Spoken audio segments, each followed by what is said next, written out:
زندگی اگر نیکیوں میں گزاری ہے تو موت اللہ کے کرم سے بڑی شاندار ہوتی ہے۔ حضرت ابو ہریرہ رضی اللہ تعالی عنہ روایت کرتے ہیں، مسلمان کی روح خوشخبریاں دیکھنے کے بعد قبض کی جاتی ہے، تو جب اس کی روح قبض ہو جاتی ہے تو وہ پکارتا ہے، اور اس کی پکار کو انسانوں اور جنوں کے علاوہ ہر چھوٹا بڑا جاندار سنتا ہے۔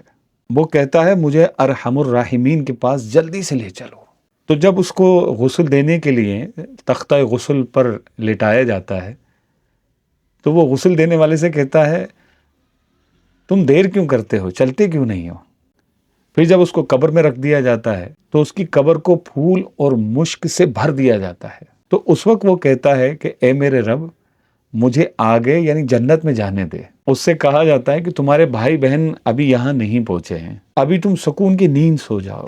یہ وہ مسلمان ہے جو نیکیوں میں زندگی گزارنے کے بعد جب اس دنیا سے جاتا ہے اللہ پاک کی طرف سے اس کو خوشخبریاں ملتی ہیں، اس کی قبر کو مشک اور پھول سے بھر دیا جاتا ہے، اور وہ یہ خواہش کرتا ہے کہ مجھے جلدی سے جنت میں جانے دو۔ وہ دنیا کے غموں سے آزاد ہو جاتا ہے دنیا سے جانے کے بعد۔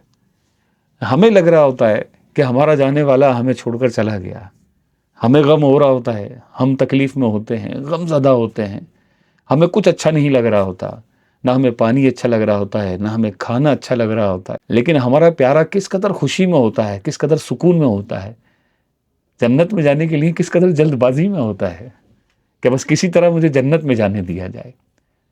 حتیٰ کہ ایک روایت میں یہاں تک آیا کہ وہ بندہ مومن کہتا ہے اے اللہ قیامت قائم کر، اے اللہ قیامت قائم کر تاکہ میں اپنے اہل اور اپنے انجام کو پہنچوں۔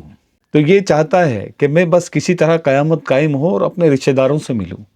یہ اولاد ہے اور اس کے ماں باپ دنیا سے فوت ہو کر چلے گئے، تو یہ سوچ رہا ہوتا ہے کہ بس کسی طرح قیامت قائم ہو اور میں ان سے جا کر ملوں، تو یہ جلد بازی کر رہا ہوتا ہے۔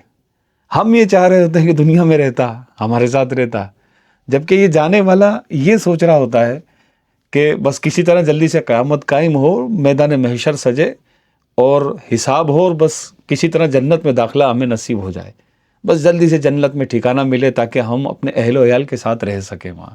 وہ آگے دیکھ رہا ہوتا ہے اور ہم یہاں دنیا میں اس کے لیے رو رہے ہوتے ہیں اور اس کے جانے کا غم منا رہے ہوتے ہیں۔ اللہ پاک ہمیں نیکیوں والی زندگی گزارنے کی سعادت عطا فرمائے، اور اللہ پاک ہمارا خاتمہ بالخیر فرمائے۔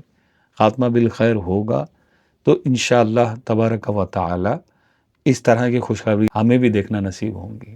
ملتے ہیں انشاءاللہ اگلی ویڈیو میں۔